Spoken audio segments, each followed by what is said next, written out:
हाँ जी, तो कैसे हैं आप सब लोग? आई होप आप लोग बहुत अच्छे से अपनी पढ़ाई कर रहे होंगे और अपने जीवन को आगे की ओर ले जा रहे होंगे। तो here again I welcome you all. I am your English mentor Aditya Tiwari, या फिर आप लोग जो बोलते हो आदित्य भैया। तो आप लोगों का बहुत बहुत स्वागत है आपके अपने परिवार में ह्यूमैनिटीज अड्डा 24/7 में। जैसा कि हम सभी जानते हैं, इस 6 बजे के सेशन में हम लोग बहुत सारी वोकैबुलरी को सीखते हैं और डे टू डे वोकैबुलरी के साथ साथ कई नए नए तरीकों को भी इंक्लूड करते हैं वोकैबुलरी याद करने के, ताकि आप क्या बन सकें, एस ऑफ वोकैबुलरी। जहां आप देखते हैं idioms and phrases, antonyms, synonyms, और क्या देखते हैं भाई साहब, इडियम्स देखते हैं, वोकैबुलरी कई सारे तरीकों से देखते हैं। तो लेट्स गेट स्टार्टेड। लेकिन स्टार्ट करें उससे पहले आप सभी को जरूरी है थोड़ा सा मोटिवेट करना, क्योंकि जब सुबह का समय होता है so we all want some positive energy. तो दैट इज इट।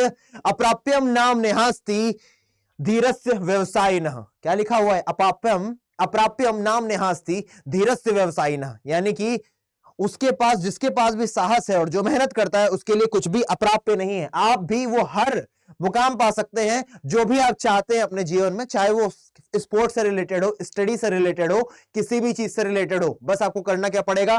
मेहनत करनी पड़ेगी। धीरज से व्यवसाय ना, जो कंसिस्टेंटली काम करता रहता है, व्यवसाय करता रहता है, यानी कि अपने कर्मों को सतत प्रयास के द्वारा आगे बढ़ाता रहता है। चलो let's get started with the word number 1। ओ भाई साहब, ये तो कतई, ये क्या लिखा हुआ? When pigs fly. ये एक इडियम है, बहुत ही फनी इडियम है, व्हेन पिग्स फ्लाई, है ना। अब ये तो कभी संभव होगा नहीं कि जो आपके पिग्स है वो हवा में उड़ते दिखाई दें आपको।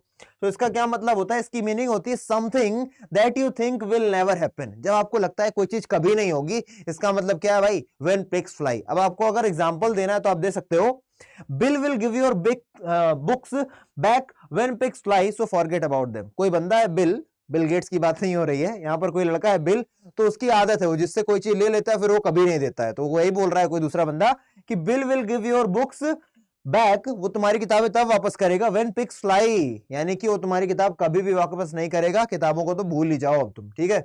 चलो पिग से रिलेटेड एक और देख लेते हैं। यहां पर दिया हुआ है टू पिग आउट। पिग आपने देखा है कभी? जो सुअर होता है बहुत जल्दी जल्दी जल्दी जल्दी बहुत सारा खाता है, तो इसी से इडियम बना हुआ है टू पिग आउट, यानी कि बहुत सारा खाना। To eat a lot at one time, to overeat, यानी कि एक समय पे बहुत ज्यादा खाना। तभी लोग बोलते हैं नहीं, खा खा के सुअर हो गए।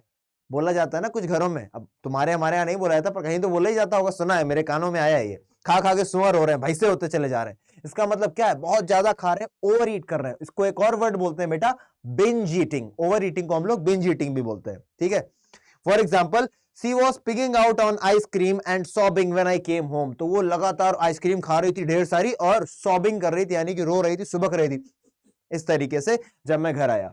अब देखते हैं बेटा कुछ वन वर्ड सब्स्टिट्यूशन। क्या है भाई वन वर्ड सब्स्टिट्यूशन? अच्छा, यहाँ पर तो काफी कुछ दिख रहा है। ये आदमी को दो दो औरतें खींच रही हैं, ये 3 महिलाओं के साथ बैठ के बड़ा हंसी खुशी के साथ मूवी वूवी देख रहा है, और यहाँ पर कुछ आइलैंड वगैरह दिख रहे हैं। चलो देखते हैं क्या आपसे पूछा गया और आपको क्या जवाब देना है।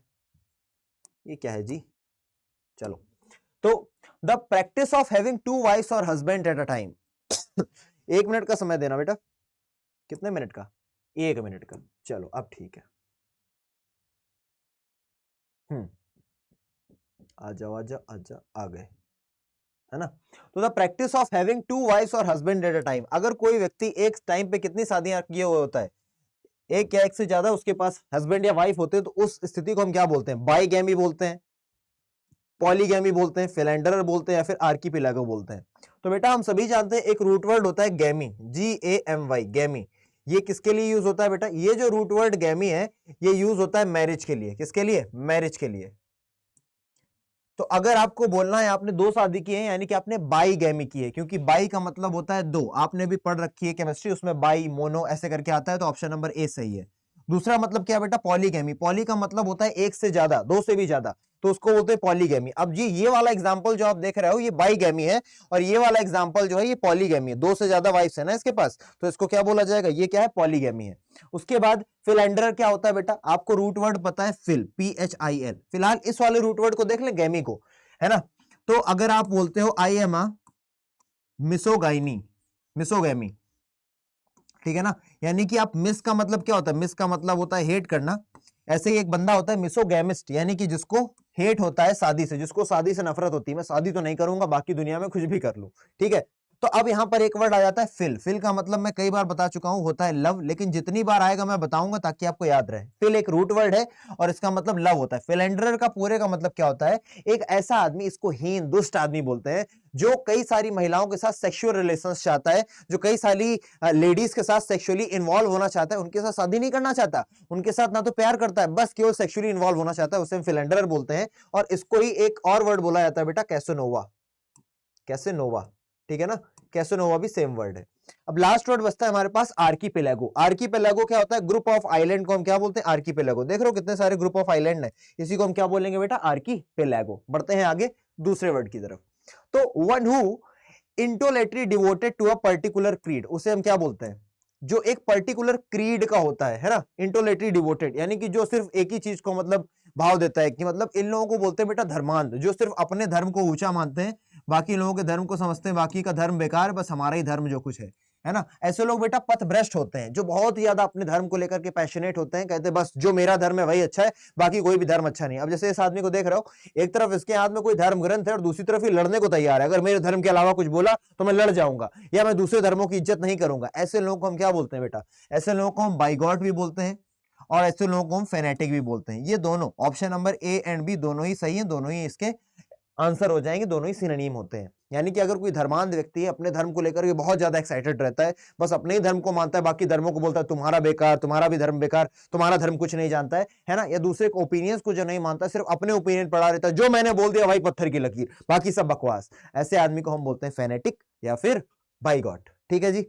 और ये फिर वर्ड आता है आपके पास बायोप्सी, ये भी आप आगे पढ़ोगे। बायोलॉजी का मतलब क्या होता है हम सभी को पता है, जीव विज्ञान होता है। लॉजी क्योंकि एक रूट वर्ड है जिसका मतलब होता है स्टडी, और बायो का मतलब क्या होता है, बायो का मतलब होता है लाइफ, है ना। तो जब आप लाइफ को स्टडी करते हो तो यानी कि आप जीवों को पढ़ रहे हो, तो जीव विज्ञान हो जाता है भाई। नेक्स्ट वर्ड देखते हैं, यूजिंग और नोइंग टू लैंग्वेजेस। टू के लिए तो पहले ही पता चल गया कि रूट वर्ड क्या आ जाएगा, बाई आ जाएगा, तो यहां पर तो परेशान होने की बात ही नहीं है। यहां पर कहीं बाई आया है, इस वर्ड में बाई आया हुआ है, इसका मतलब ऑप्शन नंबर ए सही हो गया। ये तरीका होता है बेटा, कल को आप एसएससी का एग्जाम दोगे, डिफेंस का एग्जाम दोगे, NDA, CDS, SSC CHSL, SSC CGL, banking के एग्जाम दोगे, है ना, या फिर और भी कुछ एग्जाम्स दोगे जिसमें इंग्लिश आती होगी, रेलवे हो गया, ग्रुप डी हो गया, और पेट का एग्जाम हो गया, तो वहां पर आपको इस तरीके से आप एलिमिनेट कर पाओगे अपने आंसर तक पहुंचने के लिए।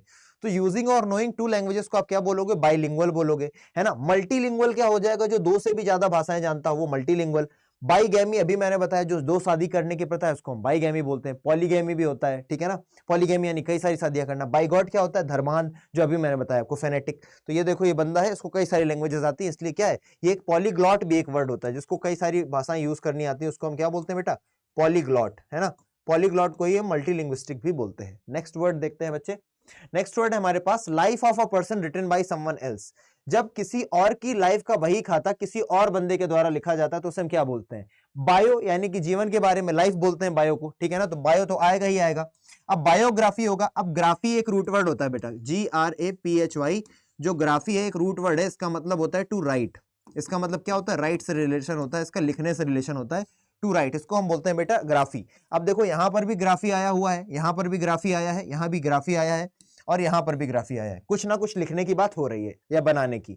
तो बेटा ऑटोबायोग्राफी, ऑटो का मतलब क्या होता है, ऑटो का मतलब होता है सेल्फ, एकदम रूट वर्ड से याद करोगे, हालांकि पता है सिंपल वर्ड है, आता है, पर आपको कभी किसी को बताना हो, अपने छोटे भाई बहन को या किसी को समझाना हो कैसे इस वर्ड का मतलब ये बिना, तो ऑटो का मतलब सेल्फ, बायो का मतलब क्या होता है, बायो का मतलब होता है लाइफ, और ग्राफी का मतलब होता है टू राइट, ठीक है ना। यानी कि अपनी लाइफ के बारे में खुद लिखना, आत्मकथा लिखना, यानी कि ऑटोबायोग्राफी। उसके बाद बायोग्राफी इसका सही आंसर होगा, क्योंकि बोला है ना बाई समवन एल्स, किसी और के द्वारा। तो बायो का मतलब लाइफ, ग्राफी का मतलब लिखना, यानी कि किसी और के जीवन के बारे में लिखना, तो बायोग्राफी। अब कार्टोग्राफी और लेक्सिकोग्राफी दो वर्ड आ गए, दो फोटोज भी लगी हैं, एक ये फोटो आपको दिखाई दे रही है, एक ये दिखाई दे रही है। ये आदमी क्या कर रहा है, ये आदमी डिक्शनरी तैयार कर रहा है। तो लेक्स का मतलब क्या होता है, LEX, लेक्स का मतलब होता है बेटा वर्ड्स, है ना। ग्राफी का मतलब क्या होता है, टू राइट। तो जो बंदा राइट करता है वर्ड्स को, यानी कि डिक्शनरी कंपाइल करता है, उसको हम क्या बोलते हैं, लेक्सिकोग्राफर। तो ये जो भाई साहब दिख रहे हैं चश्मा पहने हुए हैंडसम से, इनको आप बोलोगे लेक्सिकोग्राफर। और ये काम क्या करते हैं, ये लेक्सिकोग्राफी करते हैं, यानी कि डिक्शनरी लिखने का काम करते हैं, डिक्शनरी को कंपाइल करते हैं, कई सारे वर्ड्स को अरेंज करते हैं, इसलिए लेक्सिकोग्राफर है। अब एक और बंदा होता है जिसको आप कार्टोग्राफर बोलते हो। तो कार्टो अपने आप में एक बेटा रूट वर्ड है, CARTO, कार्टो। ये वर्ड देख रहे हो, कार्टोग्राफी। कार्टो का मतलब क्या होता है? कार्टो का मतलब होता है मेरे लाल मैप। तो जो बंदा मैप को लिखता है, जो ये मैप आपका बना हुआ दिख रहा है, इसको भी किसी ने बनाया होगा, है ना, हिंदुस्तान को नीचे रखा पूरा, जो असलियत में किसी ने तो बनाया होगा ना मानक सेट करके, तो उसको हम बोलते हैं कार्टोग्राफर, और जो काम करता है उसको हम बोलते हैं कार्टोग्राफी। ऑप्शन नंबर सी इसका सही आंसर है क्वेश्चन का, लेकिन बाकी वर्ड्स भी आपने देख लिए। ग्राफी का मतलब लिखने से रिलेटेड है, कार्टो का मतलब मैप होता है, लेक्स का मतलब वर्ड होता है, तो लेक्सिकोग्राफर यानी कि जो बंदा डिक्शनरी को कंपाइल करे, कार्टोग्राफर यानी कि जो बंदा मैप को कंपाइल करे, ऑटोबायोग्राफी, ऑटो यानी खुद, बायो यानी लाइफ, ग्राफी यानी लिखना, अपनी लाइफ के बारे में लिखना, बायोग्राफी, बायो यानी लाइफ, ग्राफी यानी लिखना, बायोग्राफी हो गया, सिंपल हो गया मामला। चलो आगे बढ़ते हैं। एग्जामिनेशन ऑफ लिविंग टिश्यू, जब आप एग्जामिनेशन करते हो लिविंग टिश्यू का तो आप क्या बोलते हो? मैं बायोप्सी कर रहा हूं। क्या कर रहा हूं? बायोप्सी। देख रहे हो ना यहां पर ये डीएनए का क्या किया जा रहा है? बायोप्सी की जा रही है, इसके बारे में जांच पड़ताल की जा रही है। ऑप्शन नंबर ए सही है। बाथ का मतलब होता है नहाना, लेकिन अगर आप सन बाथ ले रहे हो तो उसको आप क्या बोलते हो बेटा? बास्क। बास्क को आप क्या बोलते हो? Sun bath. कई कई देखते नहीं फॉरेनर्स आते हैं कहां पर? गोवा में आकर के लेट जाते हैं नंगे पुंगे होकर के और कहते हैं we are basking, we are having sun bath, sun shower, है ना। तो वो लोग क्या करते हैं? बास्क करते हैं, धूप में खुद को सेंकने को बास्क बोलते हैं। अब एक वर्ड है एंटीसिपेट। एंटीसिपेट का मतलब होता है किसी चीज को गेस करना, किसी चीज को पहले से ही अंदाजा लगा लेना, उसको हम एंटीसिपेट बोलते हैं। चलो शायद ये अब लास्ट वर्ड होने वाला है आज का। The act of speaking disrespectfully about sacred things, ये एक ऐसा कृत्य करना, एक ऐसा गुनाह कृत्य करना जिसमें आप डिसरिस्पेक्टफुली यानी कि अनादर कर रहे हो, किसका? दूसरे धर्मों का, या फिर सेक्रेट। सेक्रेट को आप क्या बोलते हो बेटा? सेक्रेट को आप होली भी बोल देते हो, ठीक है ना। सेक्रेट को आप पायस भी बोल देते हो, यानी कि जो पवित्र चीजें हैं, जो धर्म है, उनका क्या करना? अपमान करना। जाकर के शिव जी की मूर्ति को लात मार के तोड़ देना, जाकर के किसी क्या बोलते हैं मुसलमानों का जो झंडा होता है 786 को तोड़ देना, ये क्या है? ये आप गलत काम कर रहे हो। कोई भी अगर कर रहा है तो इसे हम क्या बोलते हैं? इसे हम बोलते हैं बेटा ब्लास्फेमी। इसे हम क्या बोलते हैं बेटा? ब्लास्फेमी बोलते हैं। यानी कि हिंदी में अगर आप इसको बोलने चलोगे तो इसको बोला जाता है बेटा ईश निंदा। कई सारे देशों में इसकी बहुत कड़ी कड़ी सजाएं हैं। अगर आप वहां के भगवानों को या वहां के देवताओं को या फिर वहां के अल्लाह को अगर आप कुछ बोलते हो, उनके जो उनके बिलीव्स हैं उनको अगर ठेस पहुंचाते हो तो आपको कड़ी से कड़ी सजा होगी। लेकिन भारत चूंकि एक सेक्युलर देश है, यहाँ पर आप जितनी भी धर्मों को चाहो मान सकते हो, तो आपके पास पावर ऑफ एक्सप्रेशन भी आ जाता है, जिसके कारण आप ऐसे कुकृत्य कर पाते हो। हालांकि अभी फिलहाल नहीं कर पा रहे हो आप। अपार्थेड का क्या मतलब बेटा? अपार्थेड का मतलब होता है रंग भेद की नीति।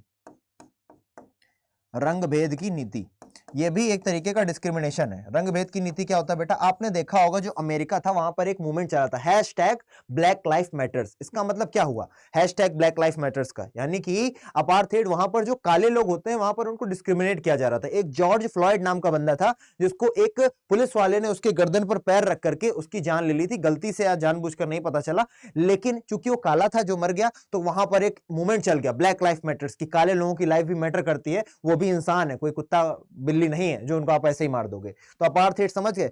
बाइगॉट और फेनेटिक का मतलब आप जानते हो, जो अपने ओपिनियन के अलावा दूसरे को ओपिनियन सुनना ही नहीं चाहता, अपना ओपिनियन ही सबसे सही मानता है, बाकी सबको मूर्ख समझता है। और यहीं से आपका ये पूरा का पूरा जो आज का सेशन था खत्म होता है। मुझे कमेंट करके जरूर बताना आपको सेशन कैसा लगा, ये जो मैंने आपको वर्ड्स बताए, साथ ही साथ जिस तरीके से मैंने आपको पढ़ाया, क्या आपको बात वाकई में समझ में आती है या मुझे जरूरत है अपने तरीके को बदलने की? क्योंकि तरीके कई सारे हैं, अभी इन तरीकों को यूज कर रहा हूं, फिर और कुछ नए तरीके खोज लूंगा और मैं तब तैयारी कर लूंगा। तो आप लोग एक बार सब्सक्राइब करना और यहाँ पर जो घंटी लगी उसको जरूर दबाना, क्योंकि ये बहुत जरूरी है बाबा, बहुत जरूरी है। ठीक है, लाइक आप लोग करते ही हो, मुझे दिखता है, और आप लोग शेयर भी किया करो अपने दोस्तों को यार, है ना। जब ये शुरुआत में सेशंस में लेता था तो खूब सारे लोग देखा करते थे, लेकिन अब धीरे धीरे धीरे धीरे आपके अंदर का मोटिवेशन कहाँ चला गया? मैं तो आज भी उतने मोटिवेशन के साथ आपको चीजें बताता हूँ, नई नई चीजें बताता हूँ, फोटो लगा के बताता हूँ ताकि आप समझ सको, लेकिन आपका मोटिवेशन मुझे डाउन दिख रहा है। तो अपने मोटिवेशन को थोड़ा इंक्रीज करो ताकि मेरे मोटिवेशन में भी आंच ना आए। ठीक है, इसी तरीके और क्या कर लेना है भाई, आपको अड्डा 24/7 का ऐप इंस्टॉल कर लेना है, क्योंकि आपको बहुत सारी बेनिफिशियल चीजें वहां पर मिल जाएंगी। एंड एट लास्ट आप सभी का बहुत बहुत धन्यवाद। बस आपसे एक ही चीज चाहता हूं कि आप लोग कमेंट करें, आपको क्लास कैसी लगी, आपको कोई और क्वेरी है, आप लोग कुछ भी अपने थॉट्स को यहां पर बता सकते हैं, कमेंट जरूर किया करें, बहुत खुशी होती है। इसी तरीके की क्लासेस के लिए जुड़े रहिए मेरे साथ। तब तक के लिए बेटा जय हिंद, आप लोगों से मिलते हैं नेक्स्ट सेशन में।